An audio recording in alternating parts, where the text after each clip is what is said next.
So it's now my pleasure to call on the president of the Manitoba Métis Federation, leader of the Métis Nation, a good friend of mine, President David Chartrand.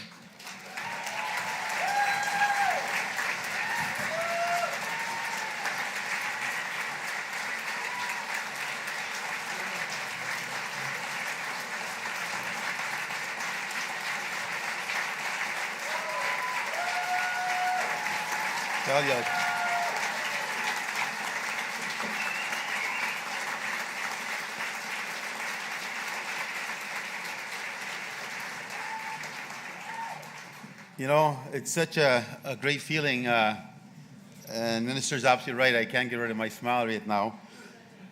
But let me start off by thanking Norman Fleury for his prayer this morning. It's such a beautiful way of describing who we are and our message we always give to one another to help each other no matter where we are. And definitely we do a lot of praying to try to find a way to make sure our little Métis Nation is better. I also want to thank George Fleury for his prayer yesterday, and again express my gratitude to these elders who have never given up on the Métis Nation or the Métis hope of finding ourselves in a better position one day. To our veterans that are here today, thank you for doing what you've always done. Left this country as children, really as young boys and men, young boys and girls, to go fight for a country you didn't even know, and to go fight for a country that still didn't want to accept you as one of their own. I can't say enough of what I'm about to speak on. My emotions are just rolling there as I was listening to Carol speak. But I want, before I do that, we have a bunch of dignitaries. I'm not going to name everyone. There's so many of them. But Danny, Terry, and I want to thank you, Marianne, a very close friend of mine, for being here today. Our nations, of course, and our leaders, my cabinet, who has always stood by me no matter what. And most of all, you've always backed me up no matter what. So I want to thank you very much.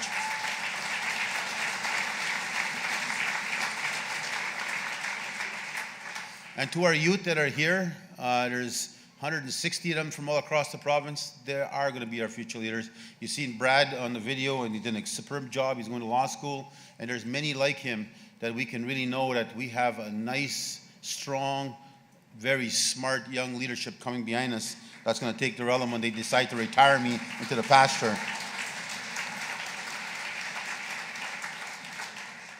Yesterday, that video, just to tell you how it works, because the Prime Minister, and you heard Carol, of course, she reads a lot word by word. I don't. I speak what I say, and I speak what I mean, and that's who I am, and always will be. And, of course, in government, you've got to be so careful. One word can trigger something differently. And yesterday when we were doing the video, Prime Minister and me, we were chatting there, of course, and then he had a script written for me, a little TV in front of me and a script. And I tried reading it, and I just couldn't get it. I couldn't get really what I felt. I'm thinking, that's not me. So they wanted to do another take, and I turned to him and I said, look, and I called him Justin. I said, look, I can't do that. That's not me. Let me speak me and on behalf of my people. And that's why you saw me staring at him and talking to him.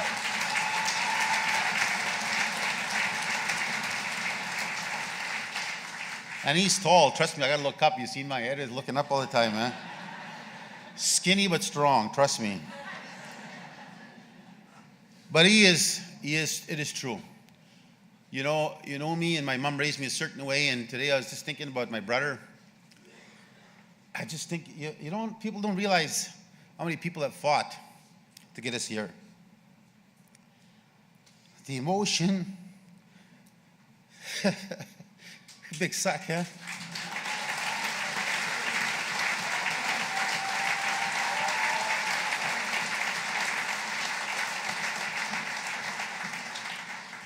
There are many that left us already that could not be here to join us in the celebration.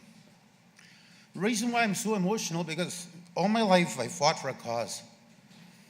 And the cause for me is this, and I told my cabinet this. We work late into the nights, into the weekends, because we think that every time we can do it, just get a little bit more support, a little bit more resources, we can change somebody else's life. That's been our passion, our desire as a government. We know we have to work harder, we can change another family, another life, another hope. It's been a struggle. a lot of times we couldn't even make payroll. But we've grown and grown and grown. But we grow because we know who we are. We've been always on top, entrepreneurs, working hard, working people, entrepreneurs, building this beautiful province, building it and building it. Yet we are shunned and thrown to the side. After 1870, it's been hell to try to find ourselves and where we belong in Confederation. And I'm sincere. I don't lie. I'll tell you the truth as it is. And you take it what I am. No matter where I travel in the world, no matter where I spoke in the world, I prayed in every church. I'd find a church and I'd go and pray for our little Métis nation. And I would pray because I didn't know Justin yet. I prayed. Paul Martin came, but we lost him very quickly. But he was there and committed to make a difference in the Métis nation. Committed to make change for us. But he never had that chance. Then, of course, Harper came in, who did not know us, in fact, took an hostile environment because I supported Paul Martin publicly because he supported the Métis Nation, and anybody, including Harper, would have supported the Métis Nation. I would have supported them too. If you believe in our nation, we will believe in you. But if you disrespect our nation, we will disrespect you.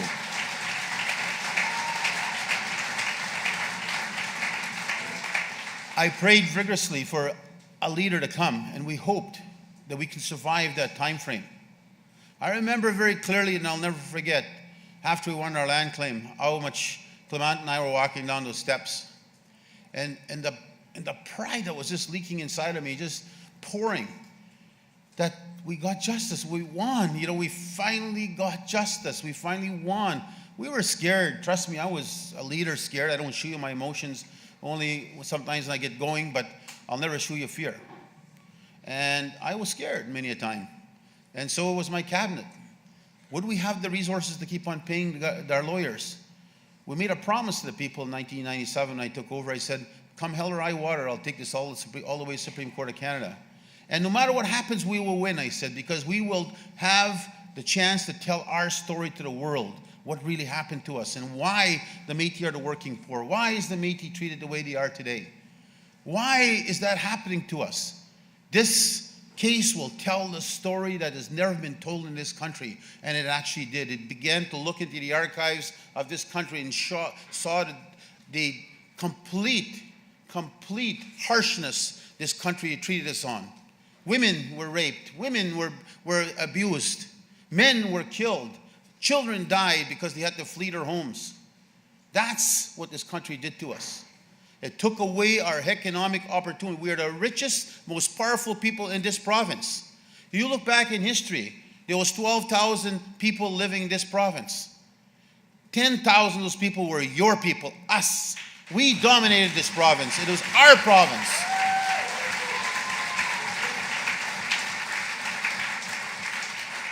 When that Head Start was promised to us, when we put down our guns, and I looked at that flag as Carol was speaking, I looked at our rifles across our flag because they sent a message. We had to become a military people to defend ourselves, to keep on protecting ourselves, protecting our women and our children.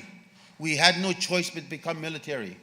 That flag will always fly with us no matter what, because that's who we have to be and who we still have to be today.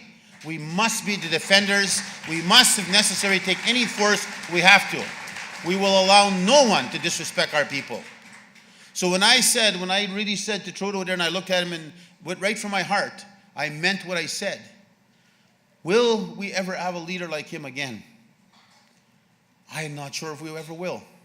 I thanked him for how his father raised him, but I thanked him for who he is, what his heart is. And I tell people this everywhere I travel. I watch sometimes in disdain as others criticize him. I'm talking Indigenous people.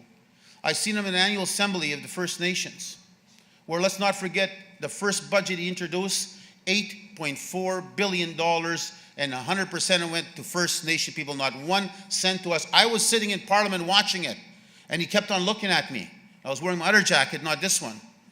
And he kept on looking at me, and I wasn't standing. Everybody else stood up in Parliament, and I did not stand. But he looked up at me. And I did it for a reason.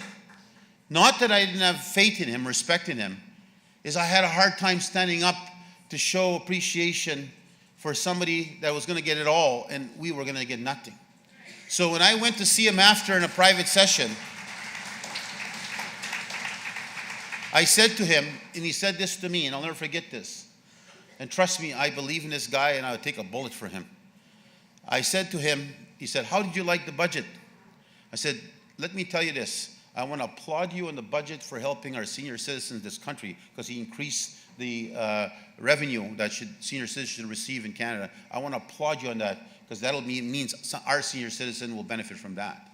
But how do I go home," I said, "and tell my people, because you remember the promises you made me. How do I go home and tell my people that this is all we're getting is $25,000 for economic development? How do I go home and do that?" You know, and he knows I was angry and emotional, but he explained it to me. He said, "David, this is the first budget. The next budget will be yours." And so I accepted that. And then, of course, I had trust in him. And the next budget did come in. The next budget, again, was $3.5 billion for off reserve. What he didn't realize, and this is what I'll show you why this man is unique. And this man is probably going to be one of the greatest prime ministers we've ever saw. This man came to us in full cabinet of our cabinet at the National. All our presidents sitting there. Because when the $3.5 billion was announced, it went to Indian Affairs. And guess what? We have no relationship at that time with Indian Affairs. No program set aside for us. No Aboriginal Head Start, no education, no health, nothing, no housing. And they did not realize once you move it to that department, it's going to get swallowed up and nothing will come to us. So he came to and met with the presidents. And me and Clement were looking right across him. He said, "You know what? And this is why I know he's a great leader, a unique leader." He said, "I have failed you. It's my fault." He's not blaming his cabinet ministers or anybody else. "It's my fault. I have failed you." That I did not know what happened. When we meant off reserve, we meant you. Because the word Métis Nation was not attached to that budget. But let me tell you, he's not going to make a third mistake. The next budget that he came down with was the first time in history, Carol, that the Métis Nation were included in the budget as a specific, distinct group, a government, a people with its own resources. So that, my friends, tells you what that leader is. It took him 3 tries, but he got there because he would never give up. And I tell you, as I say to you, and I get offended when I watched at that First Nation conference, when they attacked him for more money. And I was talking, wow, you got 11.59 billion, in fact, more than you had from the other billions you have. And you still attack this man in public. I was ashamed. And I mean it. I don't care. I tell that to any chief or anybody who wants to argue with me. I'll debate with them, in fact, in that issue. Because they should have applauded him, hugged him, and thanked him. Because ask this in politics. We're a small percentage of the population in this country. And what's going to happen here when the election comes in 2020? He's spending a ton of political capital on Indigenous file. A ton. He could have spent it on the different minorities of this country. He could have spent it on different issues and spent all that resources investing in there. But instead, he is a man of his word. He's keeping his word. And he made it very clear that this is a priority for him, a priority for Carol. In fact, when Carol got appointed, I was there. I got invited to the Governor General's house. And I was, because I knew Carol already before. I know her ambition. I know her fighting spirit herself. And she was fighting for us and Indigenous people in this country. And then when I got the call at home, right after she got appointed, I come back. Next day I get a call. "So where do we start?" she said. "Let's start." And land claims was one of the things we talked about, she and Carol and I. And look at today, Carol. Look at how far we've gotten. And because she fought for us, don't think it's just a prime minister. It's ministers like her who carry the torch. But imagine for a second now, when our little budgets of a few $1 million, and look what we've done with it. Look what we've done. If I always told cabinet and I told other leaders here from the communities, with the little we have, the little we have been given, and we, trust me, and I'm making this clear to the media and to anybody that's listening, we pay hundreds and hundreds of millions of dollars of taxes every year in this province. We pay several billion of taxes in Western Canada. So when somebody comes to you and tells you Oh, look at the Métis here getting our tax dollars. You tell me you go to hell. That's our tax dollars. You've been using ours for 30 damn years or 50 damn years. And we never got nothing back from you. It's time we get our taxes back in a way that is owing to us.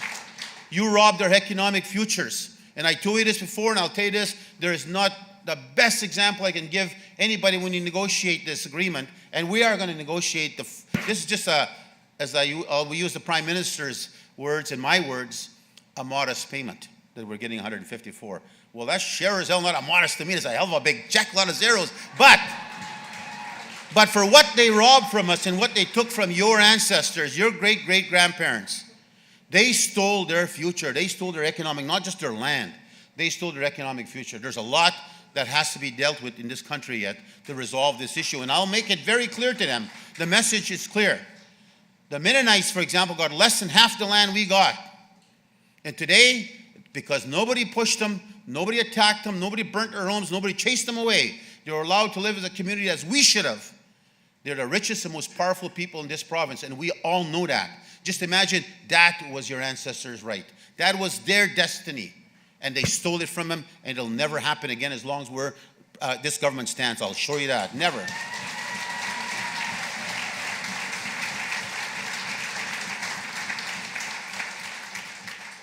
We still have a lot of work to do. We still have a lot of work to do. I'll repeat that again. This is going to change lives. The youth, your future is going to be so different than most of the people in gray hair sitting around this room. We fought for so long at the local levels. We fought so hard in trying to find our place. Even in the province we created, we've tried to find a home in our own province we created. How long did it take us to finally fight for the recognition of Louis Riel to be the father of Manitoba? They have not yet corrected. I see Wob here, and I see Doug, and I see Eileen. You want to do something? You make sure you give Riel his right. He's the first premier of Manitoba, and he's never been recognized as that yet.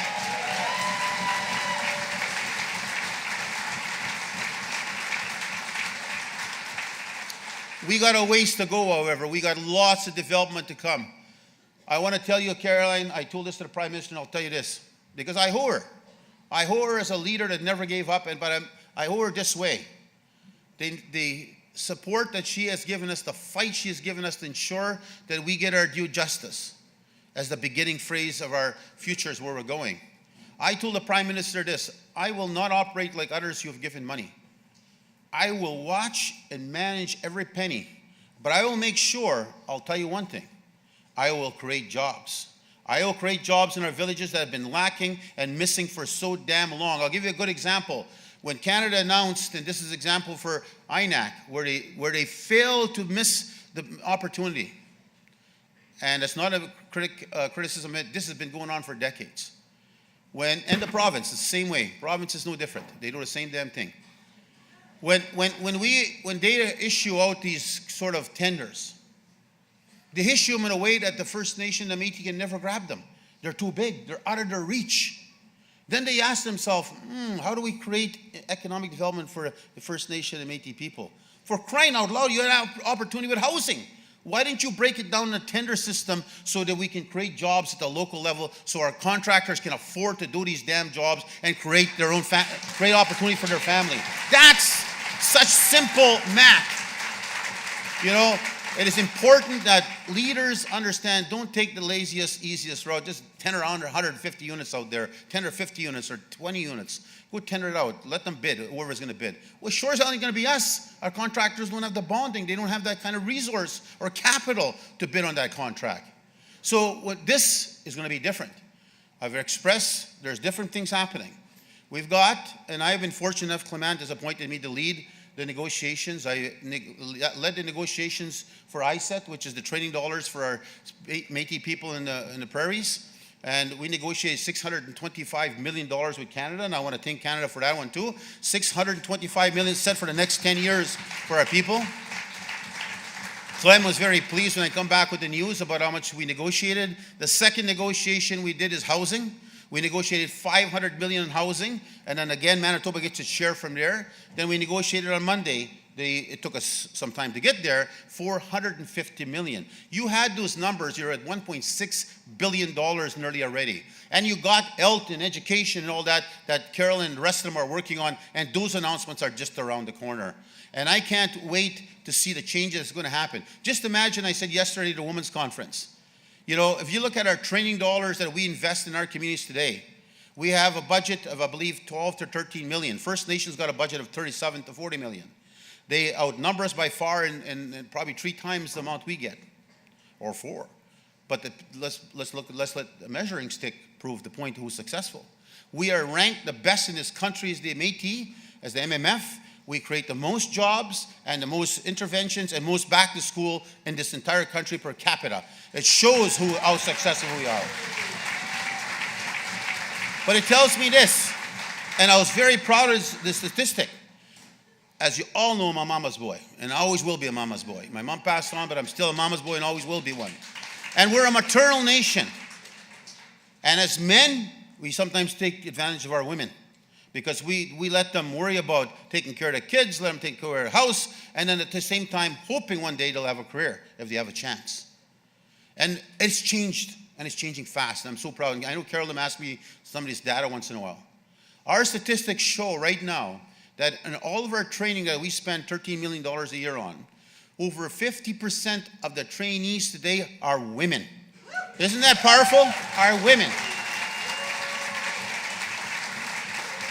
But it tells us something else. The number one issue I hear from them over and over, how can I go take a training or go back to school or do this when I have no babysitter? I have nowhere to take my children.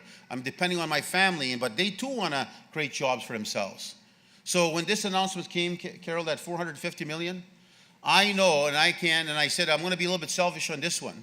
I said, and for my brother, is why I'm going to be doing, and I told this to my cabinet already, we are going to build Aboriginal Head Start offices and housing regarding Aboriginal Head Start buildings, and we're going to be building them across our province and in our urban centers, and we're going to start as soon as possible. I sent that message. But the first one, because my brother, who fought so hard for us, and as Minister of Finance, and Anita's done a superb job taking his place, and he was the one who was champion to find money all the time to pay the lawyers. And he always figured a way in the numbers how we can do it. And he put an Aboriginal Head Start through our Friendship Centers in Duck Bay. But it's not ours, it's through the Friendship Center. And so the first Aboriginal Head Start I'm going to build, and I want to try to build it right away, is in Duck Bay. Just for my brother, and I sent a message to say thank you. So after that, we're going to be coming right across the province, and we're going to build in our cities. And we're going to, because people are going to criticize me, why is the first Head Start in Duck Bay? Well, I'm telling you why ahead of time, so you don't go talk behind my back, you talk in front of my face. So the issue is very clear. We are going to build Aboriginal Head Start buildings. We're going to be house our children, help our mothers get their careers. They should get their careers, and help our families to get stronger. And with that, they'll have new housing coming in. We are going to announce, in fact, with this other money, the money that you've seen that we have to finalize. And this is interesting, and not a shot at Eileen. Eileen is a minister. That's all she is. She's not the premier. And she gets nervous to come here. Trust me. And I said, don't get scared. I'm not going to beat you up. So, but I mean politically. I got to watch the wording, right? So they'll think, oh, David is physically threatening her or something. So anyways, the message is this. You know, if you look at the situation we're in right now with this province, it's a situation we never asked for, but it's a situation we got dragged into. But it's missing an opportunity because it's become personalized. And if you look at the statement, for example, in the Brandon Sun, when the Premier says, I am not going to pay David Chartrand $70 million to be quiet, I have too much respect for the Métis people. Well, what he doesn't understand is that you're not paying David Chartrand, you're paying everybody in this room for what you're going to be taking from them and their families and their children. What he also doesn't understand, which is important to understand, is this. I represent the people. He thinks he is the people. And he's missing the point of what his leadership is all about. So I know Eileen can't do nothing about it. One day, maybe, she might be premier, you never know. But one day, we got to be in a situation where that personalized stuff ends. Because the government of Manitoba receives our transfer social funds from the federal government. That's supposed to help us when it comes to health, education, social issues, And that transfers we're included in those numbers. And ask yourself in your villages what has been invested in your villages. Nothing. You don't have one healthcare staff. And yet you have the worst health system in the sense, not health system meaning-wise, health chronic illnesses in this province than anybody else. Our seniors are dying faster than everybody else. And guess what? Guess one little reason. The hardworking people is they couldn't afford their medicine. Number one issue. A simple thing like that. And guess what? Not only for the Métis, I'm talking about all senior citizens. This province should be ashamed, and any province should be ashamed. These people have paid taxes all their lives. And now we get to a point in history when they need us most, and we dump them, and we leave them saying, go worry about yourselves. One ambulance bill can make them hungry. One ambulance bill, they can't afford their medicine. So what do? Everybody just leaves them. So that's why this government, before even the settlement, I knew I'd win the settlement. Trust me, I knew it's coming. So I don't give up on anything. So I knew it was coming. It's just a matter of when. And that's why we said very clearly, we will start paying for all of our senior citizens' prescriptions, that they will never, ever go without drugs in this province, to make sure they deal with their prescriptions as they should be given that. So it's something that shows you where we're going as a government. And I know many parents in this room, Mark, don't you even try to stop me. And I know many people in this room struggle to make their everyday life succeed. And the number one issue in every parent in this room is your kids and your grandkids. Every one of you think the same as I do. How about them? How is their lives going to be better? Every one of us are trying to make their lives better. But I know one of the key issues that happen to our children when they become men and women to leave and get a job, they struggle to survive because a lot of them are the working poor. They just have enough to survive. They can't then really start to invest on their family, the long term of their family. So what I told Justin's, I tell Caroline here, that this money you heard announced will be what you told me during the consultation. We will start assisting all of our families and our young families that are going out, getting a job, getting married, starting a family, that we will pay their down payment for their first house so they could definitely become homeowners in this province.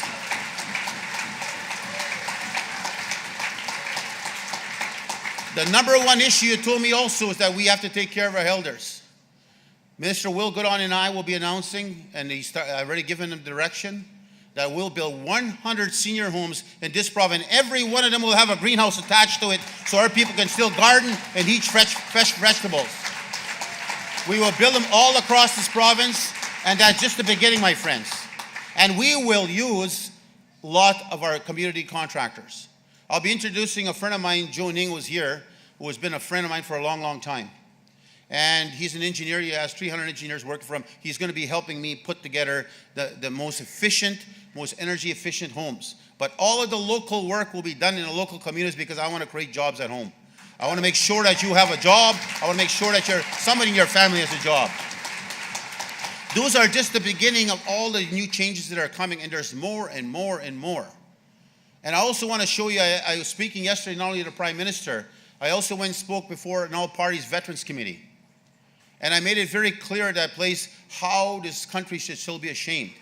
All of us, including us as a government, that we have veterans that are still struggling today from World War II.